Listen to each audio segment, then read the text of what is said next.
जी अस्सलाम वालेकुम। मैं हूं शहजाद और उम्मीद है आप सब लोग खैरियत से होंगे। आज हम ज़ुबैर साहब के साथ डिस्कस करेंगे पंजाब के एक बहुत बड़े ताकतवर महकमे में 20 से ज़ायद असिस्टेंट डायरेक्टर की सीट्स आ रही हैं, उसकी क्या तफसीलात हैं, ये चलते हैं। आज हमारे पास एक आप लोगों के लिए बेहतरीन किस्म की मालूमात है। चीफ मिनिस्टर इंस्पेक्शन टीम या इंस्पेक्शन सेल, जो कि बहुत अहम इदारा है चीफ मिनिस्टर ऑफिस के अंदर, उसमें असिस्टेंट डायरेक्टर की काफ़ी सारी असामियाँ आ रही हैं। तो आज हम उसके ऊपर बात करेंगे। लेकिन एक तो सर आपका बहुत शुक्रिया। Sir thank you too. दूसरा सर मैं पहले दो बातें कर लूँ जी अपनी। प्लीज़। पहले तो सर ये है कि हमारा जो 2 मंथ का प्रिपरेशन सेशन है, जिसमें हमारे लेक्चर्स वगैरह होते हैं जूम वगैरह पे, वो भी क्योंकि शुरू हो गया है, आज से स्टार्ट होने लगा है। अगर आप में से कोई बंदा हमारे उस प्रिपरेशन सेशन को ज्वाइन करना चाहता है, 2 महीने की 4,000 रुपये फीस होती है, टोटल फ़ी है। और इसके अलावा क्योंकि चाइल्ड प्रोटेक्शन ऑफिसर का जो पेपर है वो भी इंशाल्लाह वेरी सून एक्सपेक्टेड है, अगस्त में ही मुतवक्किल जी, अगस्त के जो 3rd या 4th वीक के अंदर एक्सपेक्टेड है। उसको मद्देनजर रखते हुए हमने उसके लिए सिर्फ मॉक टेस्ट डिज़ाइन किए हैं। तकरीबन 70 से 80 के अराउंड टेस्ट होंगे। ठीक है। वो सब्जेक्ट वाइज भी होंगे और पास पेपर से भी होंगे। सही। तो उसकी 1,000 रुपये फीस है। सही। तो अगर आप में से कोई उसको ज्वाइन करना चाहता है तो जो ऊपर नंबर दिए गए हैं उनके ऊपर रब्ता कर सकते हैं। पहली बात। दूसरी बात सर, आज की वीडियो में आप बात करेंगे। अच्छा ठीक है। उसकी रीजन ये है कि हमारे देखने वाले कहते हैं आप शहजाद साहब को तो बोलने नहीं देते। चलें सर आप पूछें फिर आज। अच्छा सर आप ये बताएं सबसे पहले देखने वालों के लिए सबसे अच्छी खबर क्या है? सर नंबर एक तो जिस तरह लोग क्रेडिट लेते हैं तो हमारी कोशिश है कि हम भी लोगों को बताएं कि ये जो न्यूज़ है ये सबसे पहले हम ब्रेक कर रहे हैं, इससे पहले किसी चैनल ने ये खबर नहीं दी। किसी के पास हो तो ब्रेक करना। हाँ। अच्छा इसमें ऐसा है कि सीएम इंस्पेक्शन सेल जो है इसमें 20 से ज़ायद असिस्टेंट डायरेक्टर जनरल BS 17 की जो सीट्स हैं उसकी रिक्वेशन PPSC को चली गई है। Assistant director general? हाँ जी।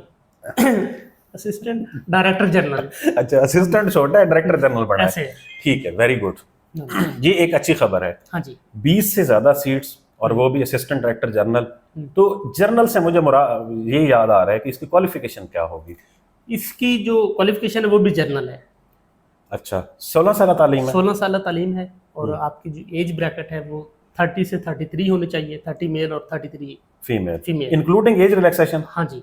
अच्छा ठीक है। तो वैसे ये एज थोड़ी है, एज पे मालूमात अभी यही मिली है तो मेरा ख्याल है कि यही होगी। हो सकता है इसमें +5 और 8 शामिल हो। अच्छा, नहीं इसमें जो आपने इंफॉर्मेशन देखी है उसमें कोई 20 से 30 लिखा हुआ था या ऐसे कुछ है? जो डॉक्यूमेंट मैंने देखे हैं या मुझे मालूमात मिली उसमें एज का स्पेसिफिक जिक्र नहीं था, लेकिन ये वर्बल मालूमात मिली है। अच्छा चलें ठीक है। मुझे लगता है कि 30 + 5 साल होगी और 33 और उसके साथ आगे होगी। मतलब 30 + 8 साल और 30 + 5 साल, मीन 35 और 38 मुझे यहाँ तक लगता है। बाकी अभी जैसे इश्तिहार आएगा तो कंफर्म हो जाएगा। अच्छा सर, सीट्स की बाइफर्केशन यूँ है कि 22 टोटल सीट्स हैं, जिसमें से स्पेशल पर्सन के लिए कोई नहीं है, एक मिनॉरिटीज़ के लिए है और 3 जो हैं वो वेमन कोटा की हैं, बाकी जो हैं वो जर्नल हैं। मतलब 22 में से 18 सीट्स ओपन मेरिट की हैं। हाँ जी। असिस्टेंट डायरेक्टर हाँ जी, 4 जो हैं वो कोटास की हैं। ठीक है। अब क्वालिफिकेशन हम दोबारा एक दफ़ा रिवाइज कर देता हूँ मैं। जी। क्वालिफिकेशन, जनरल क्वालिफिकेशन का मतलब ये है कि आपकी किसी भी सब्जेक्ट के अंदर 16 साल तालीम होनी चाहिए। हाँ जी। चाहे वो MA MSc हो, चाहे वो BS ऑनर हो, चाहे वो लॉ है, चाहे वो साइंसेज है, चाहे वो लिटरेचर है, चाहे वो सोशल साइंसेज है, एनी फील्ड। जी बिल्कुल। 16 साल तालीम होगी तो आप उसके ऊपर अप्लाई कर सकेंगे। जी बिल्कुल। अब इससे अच्छी अपॉर्चुनिटी क्या हो सकती है सर? फिर हाँ जी, मज़ीद आगे हम बताएंगे तो इन्हें खुद ही अंदाजा हो जाएगा कि कितनी अच्छी अपॉर्चुनिटी है। अच्छा, अब मैं इसी बात पे आ रहा हूँ। मुझे सबसे पहले अब आप ये बताएं कि प्लेस ऑफ पोस्टिंग इसकी कहाँ पर होगी? सर इसकी इनिशियली जो प्लेस ऑफ पोस्टिंग है वो 3 लोकेशंस हैं। ठीक है। लाहौर इटसेल्फ, रावलपिंडी और Multan. Mean centre, south and north? जी बिल्कुल ऐसे 3 जोन है। हाँ जी। और 3 जोन्स के अंदर इन लोगों ने पोस्ट होना है, ये भी एक बहुत अच्छा है। फर्ज करो साउथ के जो कैंडिडेट्स हैं वो मुल्तान पोस्ट हो जाते हैं, नॉर्थ के जो कैंडिडेट्स हैं वो नॉर्थ में, जो सेंटर के होंगे वो लाहौर के अंदर हो जाएंगे। ये भी एक बहुत अच्छा प्रपोजल है। और सर फ्यूचर में ये जो टीम है ये डिस्ट्रिक्ट लेवल तक जाएगी। ऑब्वियसली इंस्पेक्शन टीम जो हुई, हाँ जी, तो ये डिस्ट्रिक्ट लेवल तक जाएगी। और इंस्पेक्शन का मतलब ही यही होता है कि आपके पास ये राइट है या आपको मीन कि ये आपकी जॉब डिस्क्रिप्शन है कि अगर आपने कहीं पर कोई छापा करना है, कोई विजिट करना है, कोई सरप्राइज विजिट करना है, ईटीसी ऑफिसेज के अंदर सर्विस डिलीवरी देखनी है, केपीआईज के ऊपर अमल हो रहा है नहीं हो रहा, तो ये फ्यूचर के अंदर ये उसके ऊपर भी काम होगा। जी बिल्कुल। तो ये एक बहुत अगर आप सेल के हवाले से थोड़ा सा लोगों को गाइड कर दे, बता दें। नहीं, आज तो आप नहीं बताना है सारा कुछ। मैं अब वो कल जो मुझे मैसेजेस कर रहे थे कि आप शहजाद साहब को बोलने ही नहीं देते, मैं जरा उन्हें बताना चाह रहा हूँ, शहजाद साहब खुद नहीं बोलते। अच्छा, तो सर बेसिकली ये सीएम ऑफिस में ही ये जी सेल बना हुआ है, ठीक है। और पूरे पंजाब में, 8 क्लब में, हाँ जी, पूरे पंजाब से कहीं से भी कोई करप्शन केसेस या कोई कंप्लेंट्स आती हैं तो फिर यहाँ से टीम उठ के पूरे पंजाब में जहाँ पर भी इशू होता है, मतलब का कोई इंक्वायरी होती है या फील्ड विजिट है तो या रेफर करते हैं, मतलब रेफरल भी हो सकता है इसके अंदर, या खुद ये देखते होते हैं मैटर। अभी हम भी एक आध दफा गए हैं वहां पर, ठीक है, तो वो खुद भी बुला लेते होते हैं। जी बिल्कुल बिल्कुल। तो बेसिकली जो पहले यहाँ से बैठकर पूरे पंजाब को देखा जा रहा था, अब इन्होंने इनिशियली प्लान ये किया कि जोन वाइज ऑफिस बन जाए और फिर उसके बाद जो है ये फील्ड फॉर्मेशन जो डिस्ट्रिक्ट लेवल तक चली। ये तो वैसे बहुत अच्छी बात है, पहली बात। दूसरी बात है, इनकी तनख्वाह कितनी होगी? तनख्वाह सर आप ये कह लें कि शशके ज्यादा है और तनख्वाह कम है। नहीं, फिर शशके किस बात के? अच्छा, सरकारी मुलाजिम की अकाउंट में अगर शशके नहीं है तो फिर तो कोई फायदा। सर देखिए, अगर एक महीने पूरा महीना आपके पास वीगो डाला हो, हाँ नहीं, ये सर ये तो है, अपॉर्चुनिटी है। कभी आप इस ऑफिस में जा रहे हैं, कभी आप उस ऑफिस में जा रहे हैं, और महीने के बाद हटो बच्चों भी है ना, हटो बच्चों भी है, ऊपर नीली बत्ती भी होगी, ठीक है, और महीने के बाद आपको ट्रांसफर हो 1,15,000 मीन के आप। अच्छा, ये मुझे कहना चाह रहे हैं कि जितनी ग्रेड 17 की तनख्वाह है, हाँ अच्छा अब हम इसके अंदर थोड़ी सी अल्ट्रेशन कर देते हैं। जी बिल्कुल। अल्ट्रेशन ये है कि जो पिछले जो हमारे सर्वे अपना जो ऐसा समझ लें कि तनख्वाह वाले, उनके क्या कहते हैं, पे स्केल्स, बेसिक पे स्केल, वो 22 के थे। हाँ जी, 22 के पे स्केल्स के मुताबिक तनख्वाह तकरीबन 1,10,000 1,15,000 बनती थी। अब रिवाइज हो चुके हैं पे स्केल्स, ठीक है, क्योंकि ये कॉन्ट्रैक्ट की पोस्टिंग होंगी, हाँ जी, ठीक है, इनिशियली।